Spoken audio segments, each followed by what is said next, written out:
Hey guys, today for the second episode of my ESPHome series, we're going to flash the Sonoff 4ch Pro and install ESPHome on it. Then we'll add it to Home Assistant. I really like this device with the 4 relays, the 4 switch, the LED and the GPIOs that we can access. We can do a lot of things with it. So for this project, you will need the Sonoff 4ch Pro R2, a serial adapter with the jumpers and a single wire with also a 5-pin header that will solder on the PCB. So first step is to remove all the screws from the back of the case. So once done, you will have the PCB, no other screw to remove. And then we have to solder the 5-pin header at the bottom left near the ESP chip. So let's do it. Then we will have to prepare the configuration for the device. So there is multiple ways to upload your code from the ESPHome command line or the ESPHome add-on right in Home Assistant like this. So if you need more ways, just check the link in the description. So right now, just click on add, put the name that you want. On my side, I will use Sonoff 4ch Pro. Then you can select your device type. Put your Wi-Fi information. It's not really important there because you will override the default configuration file after that. Continue and then submit. So now your node is created, so we can edit the file. So the link for the configuration I will use is in the description. Just click on it, and then on my website you will have the GitLab snippet of this configuration. Just copy the old things and paste it in your ESPHome configuration.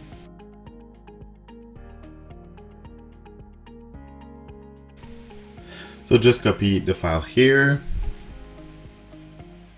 If you choose another name than Sonoff 4ch Pro, don't forget to update it at the top of this file. And then you can fill your Wi-Fi name and password. On my side, I put them in the secret. Now let's just do a small overview of this configuration file. So at the top, as usual, we have the name, the platform, and the board. But I also add this, which is, I want to have a feedback when it successfully boots. So it will turn on the blue LED, just to be sure that everything is fine. Also, I want to keep the same behavior than the original firmware. When you press one button, it will toggle the relay which match with it. So there we have the 4 buttons and the action that it toggled the relays when it pushed. We have the 4 relays here, then the blue LED and the PWM output. In the configuration file, each output have their own ID, and we use that ID in the input to match the right button with the right output. On my side, since I don't have access to the serial port of my Home Assistant server, I will just compile it with the add-on and then download it on my laptop. Once I will have the binary file, I will upload it to the Sonoff device with Taskmatizer. Again, if you need more details about how you can compile the configuration and send it to your device, just check the link below. I compare different ways to do it.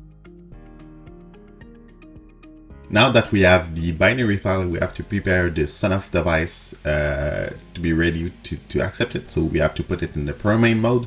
Again, what we have to do is to put the GPIO 0, which is that touch point, to the ground. So on my side, I will just put a wire between the ground and the touch point when I will connect the 3.3 volt, and then it should be ready for the upload.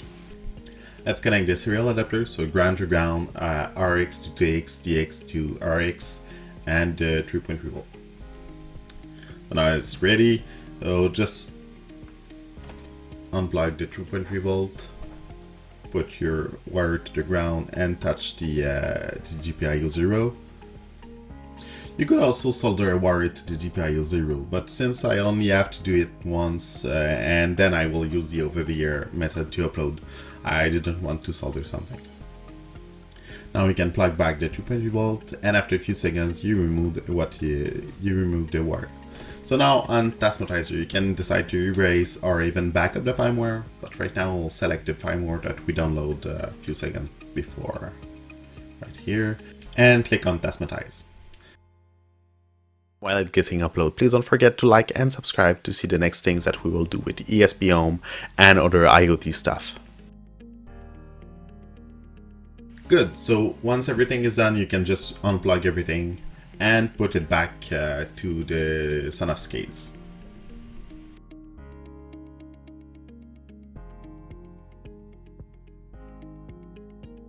On my side, just to test it, I will use a 12-volt adapter. And once plugged, it should take a few seconds, but the Wi-Fi LEDs should come on when it will be boot. Like this. Good. So now on the ESPHome add-on, we see that the Sonoff 4ch channel is online.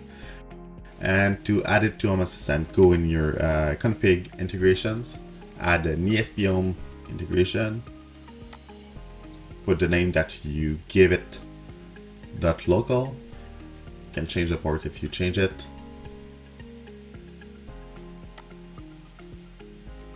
So Home Assistant found it. Let's just take a look here.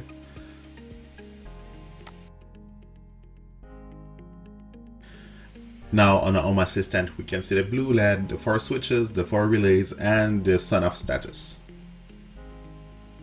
So let's try it. So we can flash the blue LED, go and switch all the relays.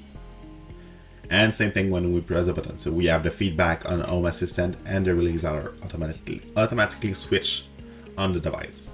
As always, thanks for watching. I hope you liked the video. If you have any question or comment, just write below. And don't forget to subscribe if you want to see the next episode of this series or even some things related to Arduino or other ESP stuff. Thanks.